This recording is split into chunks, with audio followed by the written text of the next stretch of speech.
All right, let's get into it. We're about to dig into something that's going to blow your mind, the idea that the very first Bible, yes, the one that predates the version sitting on most bookshelves today, actually reveals that God might not be who we think he is. We're talking about a God who isn't the all-loving, all-knowing deity we've been taught to revere, but instead, the devil himself. Sounds crazy, right? Well, hold on. In 1945, a group of farmers stumbled upon something buried in the sands of Egypt. What they found was not your regular Bible.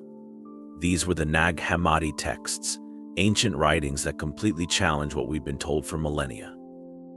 These texts, alongside the Dead Sea Scrolls discovered just a few years later, contained alternative gospels and lost writings that the early church didn't want you to see. And here's the kicker. These writings, some of them older than the Gospels we know today, tell a very different story about the creation of the world and the being we call God. The early church decided what went into the Bible that most of us know, the King James Version, the New International Version, whatever version you have, was carefully curated. They had the power to control the narrative, the Gnostic texts. They were thrown out, not because they were false, but because they were dangerous to the church's teachings. Too controversial, too radical, and what's in them would shake the very foundation of mainstream religion. The Gnostic writings introduce us to a concept called the Demiurge. This being, the creator of the material world, is a false god. You know all those stories in the Old Testament where God is jealous, angry, and destructive. That's not the God of ultimate love and light, it's the Demiurge. He's not the source of creation out of love, but a being that crafted the world to trap souls, to keep us in the dark. In other words, the God of the Bible isn't who we think he is. Think about the way the world is portrayed in Genesis. The earth is created, humans are placed in it, and then immediately, rules are set. Don't eat from this tree. Don't gain knowledge. The one time humanity tries to learn, tries to break free, what happens? They're punished. Adam and Eve are thrown out of paradise for daring to seek wisdom. Why would a benevolent, loving God punish knowledge? What if the true crime wasn't disobedience, but liberation? The Gnostic texts argue that the God of the Old Testament, this Demiurge, isn't interested in your freedom or your enlightenment. His goal is to keep you under his control, enslaved in the material world, unaware of your true potential. And guess what? The early Christians knew this. Some of them, anyway. There were entire movements, like the Valentinians, who believed that the God most people worship isn't the real deal. They taught that the true divine force is beyond this world, and the Demiurge is just a cosmic mistake, a jailer. But these ideas were stamped out. The Roman Empire, when it adopted Christianity, needed a version of the faith that reinforced power structures, not one that questioned them. So the Gnostics were labeled heretics. Their texts were destroyed or hidden away. And for nearly 2,000 years, we've been told one side of the story. But now, thanks to these ancient discoveries, the other side of the story is finally being revealed. So, we're left with a burning question. If the Bible we've been taught was selectively curated, what does that say about the image of God that most people have? Could it be that the loving Creator in the New Testament and the wrathful, punishing God of the Old Testament are not the same being? Here's where the Nag Hammadi texts change everything. They tell us that this world, the one filled with suffering, injustice, and evil, wasn't created by a God of love, but by this lesser, twisted entity who thinks he's God. And the early Christians who followed these teachings believed that humanity's mission wasn't to obey blindly, but to break free. This is where the real story begins. The Nag Hammadi texts, the Dead Sea Scrolls, and many other ancient scriptures offer clues that point to an uncomfortable truth. The God of the Old Testament might just be the devil in disguise. According to the Gnostics, the God most people worship isn't the supreme creator. Nope. They believed in something way more radical, the idea that this world, this entire universe, was created by a false god, a being they called the Demiurge. And trust me, the Demiurge is not who you think he is. The Demiurge is portrayed as this ignorant, arrogant figure. He thinks he's the ultimate god, but in reality he's just a blind creator, completely unaware of the higher, true divine force beyond him. In Gnostic texts, the Demiurge creates the material world, not out of love or grace, but as a cage. This world, it's a trap, and you and I, we're stuck in it. The material world is full of suffering, corruption, and pain. If you look closely, it almost feels like it was designed that way. Now, according to Gnosticism, this isn't by accident. The Demiurge wanted to keep us in ignorance, enslaved by the physical world, constantly distracted by the chaos of everyday life, unable to realize our true potential. The world was built to deceive us, to make us think that this is all there is. And the Demiurge is sitting at the top of this false reality, enjoying his illusion of power. And here's the wild part. The Gnostics didn't just see the Demiurge as a problem. They believed that we have something inside of us that the Demiurge fears, a spark of the true divine. Buried deep within us is this fragment of higher consciousness, a piece of the divine realm that the Demiurge can't touch. That's why he wants to keep us ignorant, why the whole system of this world is designed to distract and control. He knows that if we wake up to the truth, his grip over us weakens.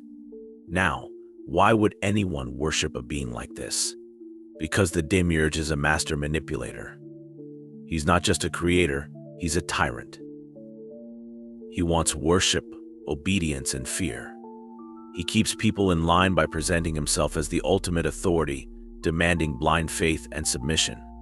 And for the most part, it's worked. Most of the world's religious systems, especially the traditional teachings of the Old Testament, reinforce this idea that we're supposed to fear God, submit to his will, and never question his authority. The Gnostics didn't see the Demiurge as the only power in the universe. Far from it. Above the Demiurge is the true source of all creation, often referred to as the One or the True God. This being is pure consciousness, pure light, completely removed from the chaos and corruption of the material world. But the Demiurge? He's completely ignorant of this higher reality. He thinks he's the only God because he's blind to anything greater than himself. He's literally trapped in his own illusion of power. And it doesn't stop there. The Gnostics also introduced a figure called Sophia, a divine being who plays a key role in this cosmic drama. According to their teachings, Sophia tried to create without the consent of the true God, and the result of her mistake was the Demiurge. Sophia realizes her error and becomes deeply involved in helping humanity wake up from the Demiurge control. She represents wisdom, enlightenment, and the true path to spiritual liberation. So what does this mean for us? The Gnostics believed that awakening, or gnosis, was the key. Gnosis is the knowledge of this hidden truth, the realization that the material world is a deception and that we're capable of escaping it. But the Demiurge doesn't want us to find this knowledge. He wants to keep us locked in a cycle of ignorance, constantly distracted by material desires, societal expectations, and fear of punishment. Here's where it all starts to connect. In Gnostic thinking, the serpent in the Garden of Eden wasn't the villain of the story. Instead, the serpent represents a force of liberation. It offered humanity knowledge, the very thing the Demiurge didn't want us to have. The Gnostics flipped the entire story of Genesis on its head. In their eyes, the God who told Adam and Eve not to eat from the tree of knowledge wasn't protecting them. He was keeping them ignorant. And the serpent was the one trying to wake them up.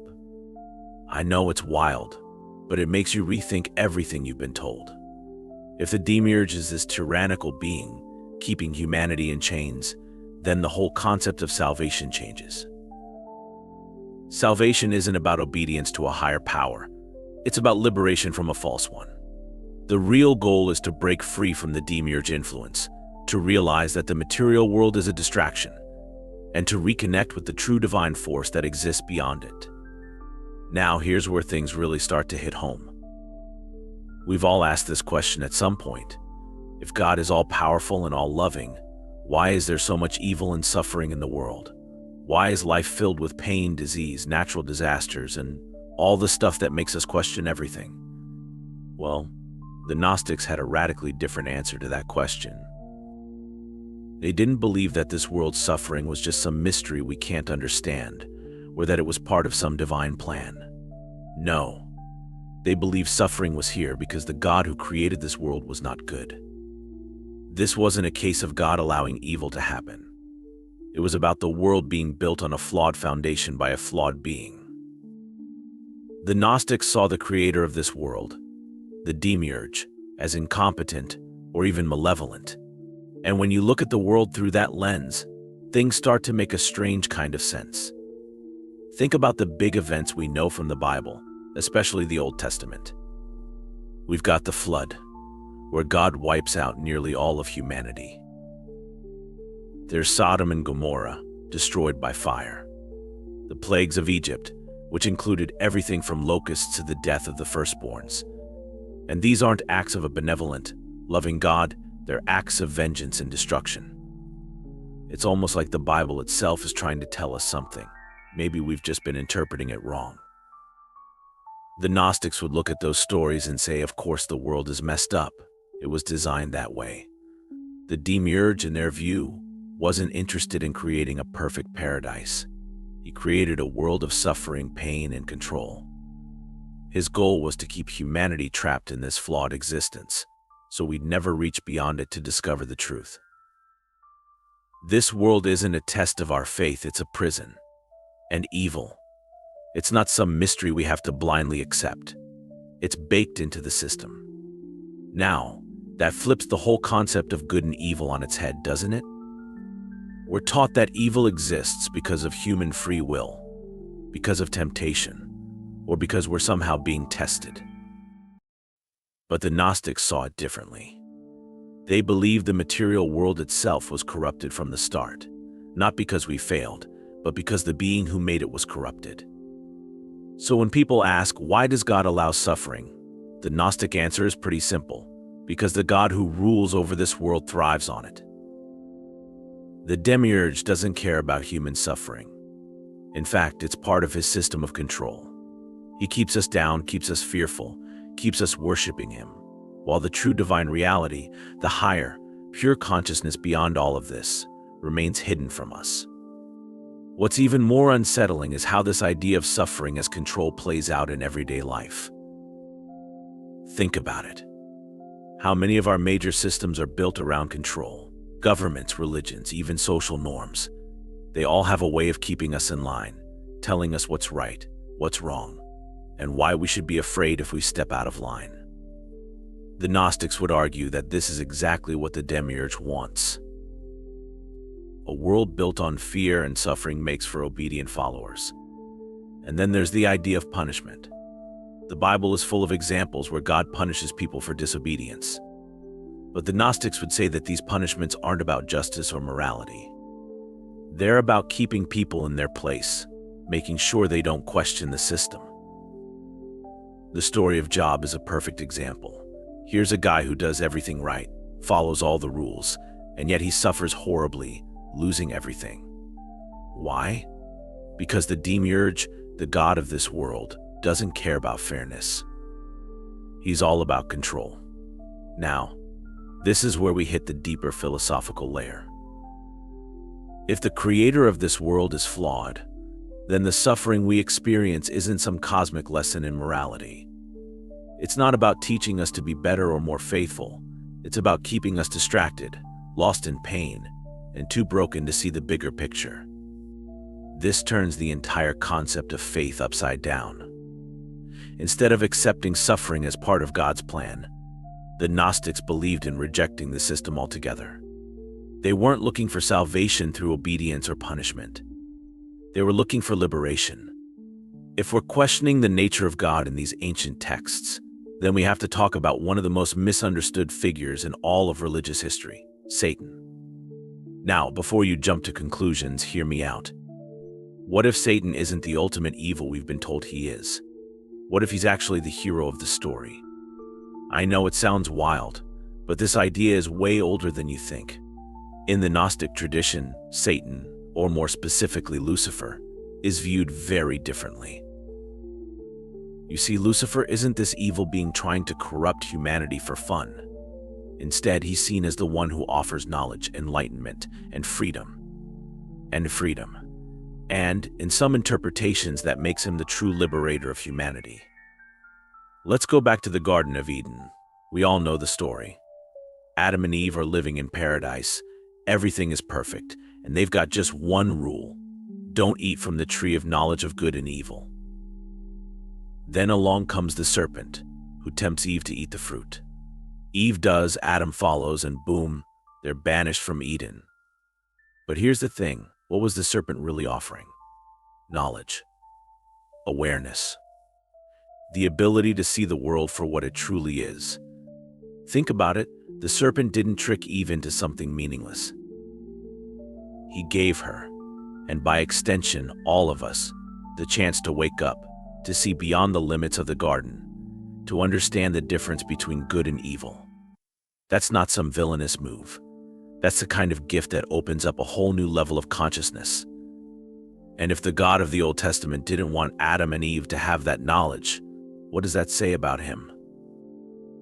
This is where the Gnostics come in again. They believed that the serpent in the garden wasn't Satan in the way we usually think of him. Instead, he was a symbol of rebellion against the demiurge's control. By offering knowledge, the serpent was giving humanity the key to escape ignorance, the very thing the demiurge wanted to maintain. In other words, Lucifer wasn't the enemy of humanity, he was our ally, the one who dared to stand up to the false god and offer us the truth. This flips the entire narrative. Lucifer, instead of being the ultimate figure of evil, becomes a symbol of light, literally.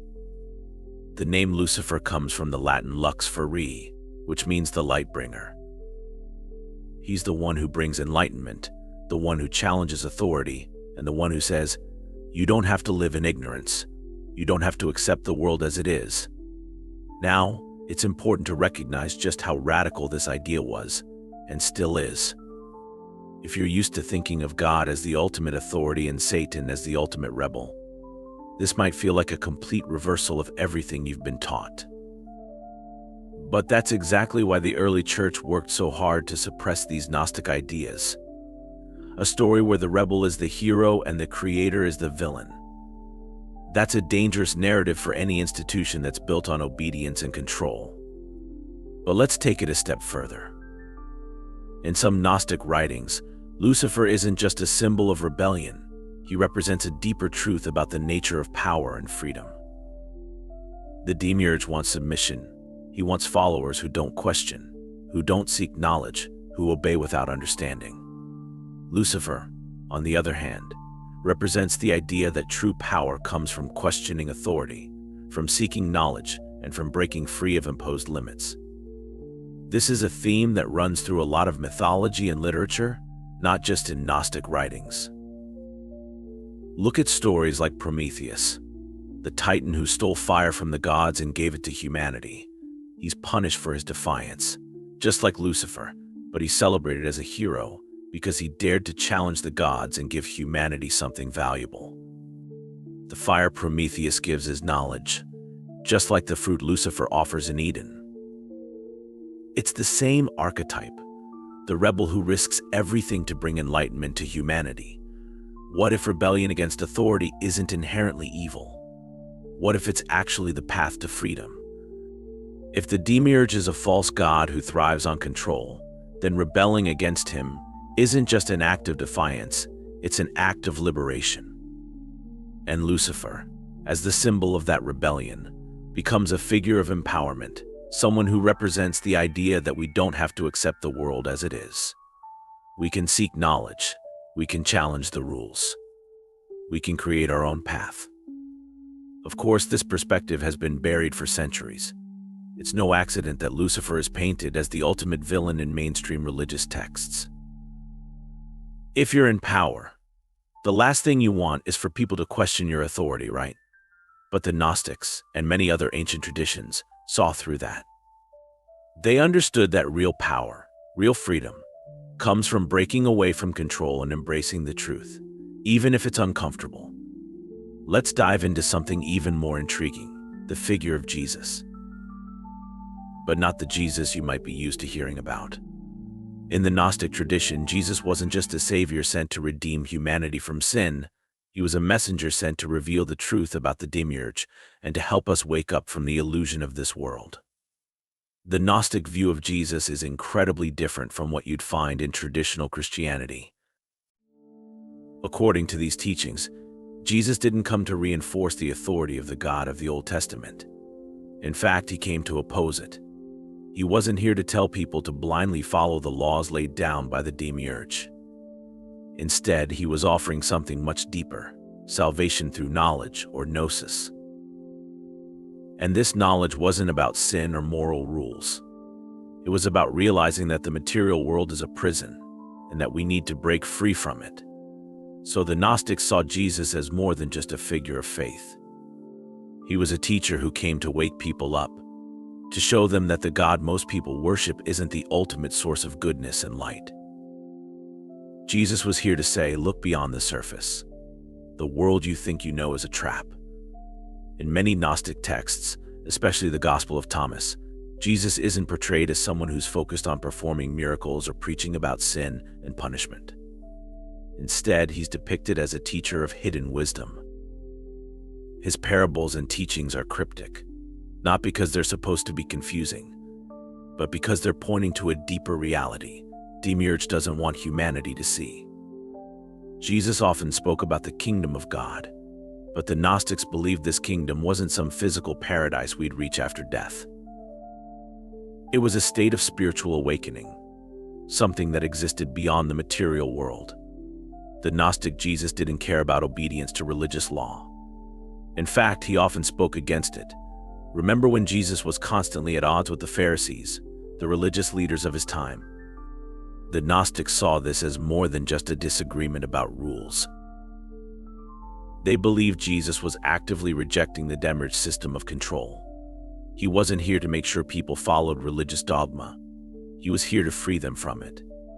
This idea comes through even more clearly in the Gnostic texts that didn't make it into the New Testament. Take the Gospel of Judas, for example. In this text, Judas isn't the betrayer we've all been taught to despise. Instead, he's the disciple who truly understands Jesus' message. According to this version of the story, Judas' so-called betrayal wasn't an act of evil.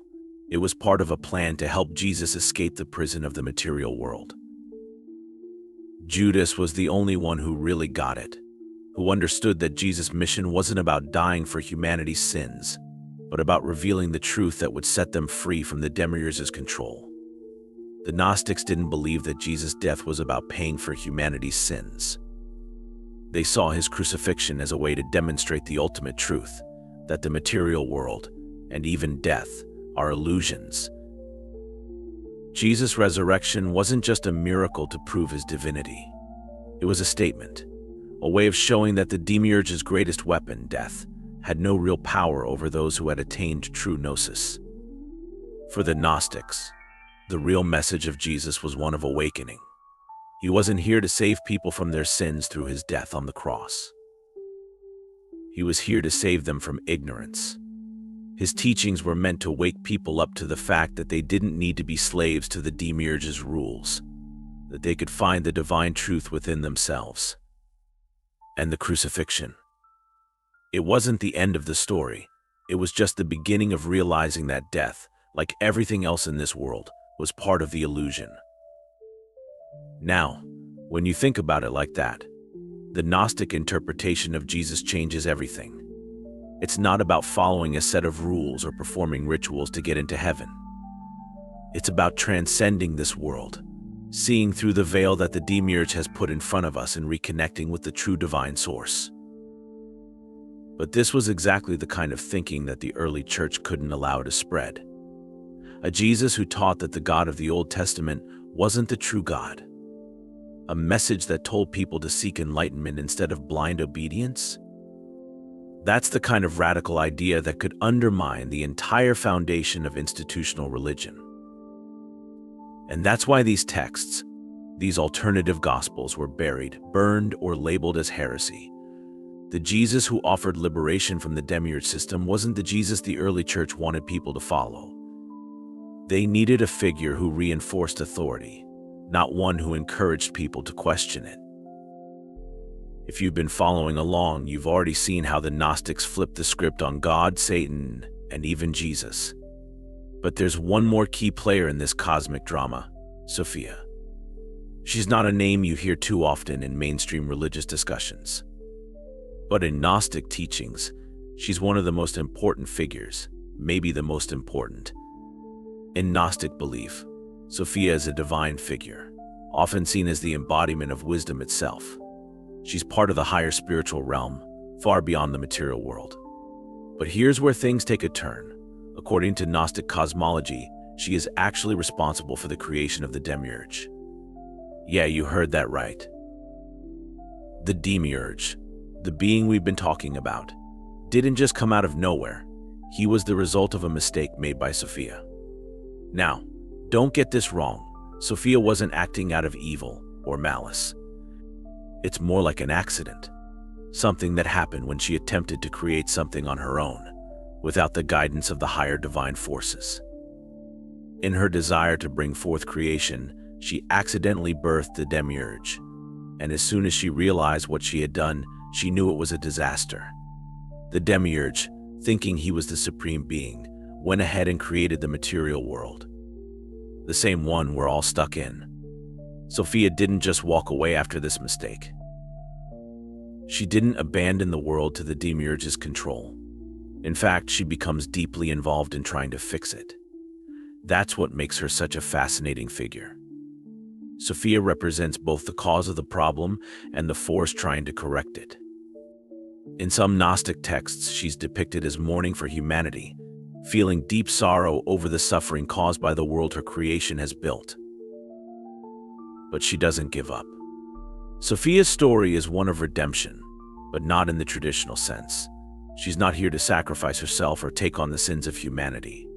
Instead, her role is about awakening. She works behind the scenes to guide humanity toward gnosis, or true knowledge.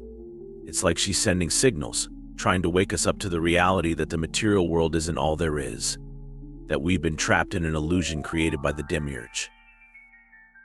The demiurge, being the arrogant, ignorant being that he is, has no idea that Sophia exists above him. He thinks he's the only god, so he has no clue that there's this force of divine wisdom working to undermine his control.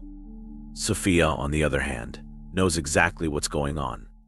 She sees the demiurge for what he is, a flawed creator, ruling over a flawed world.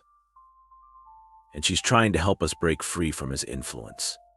One of the most compelling parts of Sophia's story is the idea that we carry a piece of her within us.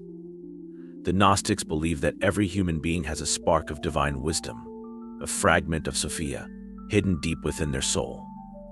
It's like this tiny, buried treasure that, if discovered, can lead us out of the darkness and back to the true divine source. But the demiurge has done everything he can to keep that spark hidden. He's built this entire material world, this whole system of control, to keep us distracted so we don't find it. And that's where Sophia's role becomes crucial. She's the one trying to guide us to that hidden spark. In Gnostic texts, she's often seen as a mother figure, nurturing humanity and helping them grow towards spiritual enlightenment. She's not an authoritarian god demanding worship. She's a wise, compassionate force trying to help us wake up. What's really fascinating is how this shifts the whole dynamic of salvation. In the Gnostic view, salvation isn't something that happens because we follow rules or perform certain rituals. It's not even about believing in a specific god or figure. It's about discovering the truth for ourselves. It's about recognizing the divine spark within us and realizing that we're more than just material beings trapped in a material world. And that's what Sophia represents. She's the guide to that truth. She's the one whispering to us, urging us to look beyond the surface, to question everything we've been taught, and to seek the higher reality. In a way, she's the opposite of the demiurge. While he represents control, ignorance, and deception, Sophia stands for wisdom, freedom, and awakening.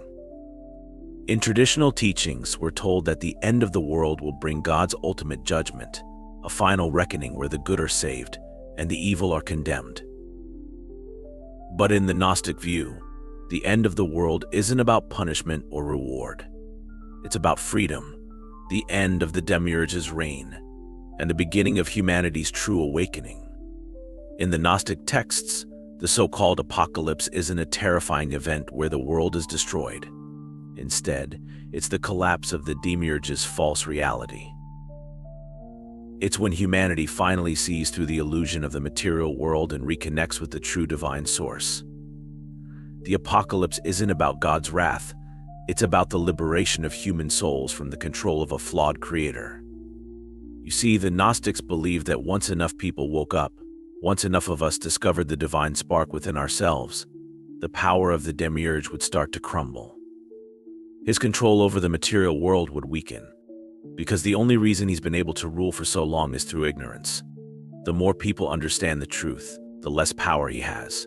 And when that happens, when enough of us break free, this world, as we know it, will change forever. The Book of Revelation, often seen as the ultimate prophecy of the end times, has been interpreted in countless ways. But from a Gnostic perspective, it's not about the victory of the Demiurge or his final judgment. It's about the fall of the false god. The wars, the chaos, the destruction, they're all symbols of the Demiurge system collapsing under the weight of its own lies. And when the dust settles, it's not about going to some distant heaven. It's about returning to the true divine source, to the realm of pure light and consciousness that exists beyond this material prison. In this view, the Antichrist, often seen as the great enemy in traditional interpretations, could be understood as a force challenging the Demiurge authority. The end times aren't about one final act of obedience to a vengeful God, but about breaking free from a system that has kept humanity trapped for far too long. It's the last battle, not between good and evil, but between knowledge and ignorance. So what does this mean for us? The Gnostics believe that each of us has the potential to participate in this awakening. We don't have to wait for some distant event or apocalypse to be free. The tools for liberation are already inside us, waiting to be discovered. And as more people wake up to this reality, the power of the material world, the power of the Demiurge, will continue to fade. This idea of a spiritual revolution is incredibly powerful, because it suggests that the end times aren't something to fear, there's something to hope for. The end of the world isn't the end of everything. It's the end of illusion. It's the moment when humanity finally breaks free from the cycle of suffering and ignorance and steps into the truth of who we really are. Now, if that doesn't turn everything you've been taught upside down, I don't know what will. The Gnostic apocalypse is about liberation, not destruction. It's about freedom, not judgment. And it's about waking up to the reality that the material world, with all its suffering, is just one tiny part of the bigger picture. When we realize that, when we wake up to the truth, we can start to live differently. We can start to break free from the systems of control that have dominated us for so long. And in the end, that's what the Gnostics were really teaching. The power to wake up is inside each and every one of us. So as we wrap up this journey through some of the most radical, mind-blowing ideas hidden within ancient texts, I want to thank you for sticking with me all the way to the end. I know we've covered some wild stuff, but I hope it's got you thinking, questioning, and maybe even seeing things from a whole new perspective. If you enjoyed this video, make sure to hit the like button, drop a comment below with your thoughts, and subscribe if you want to dive even deeper into topics like this. God bless, and I'll see you in the next one.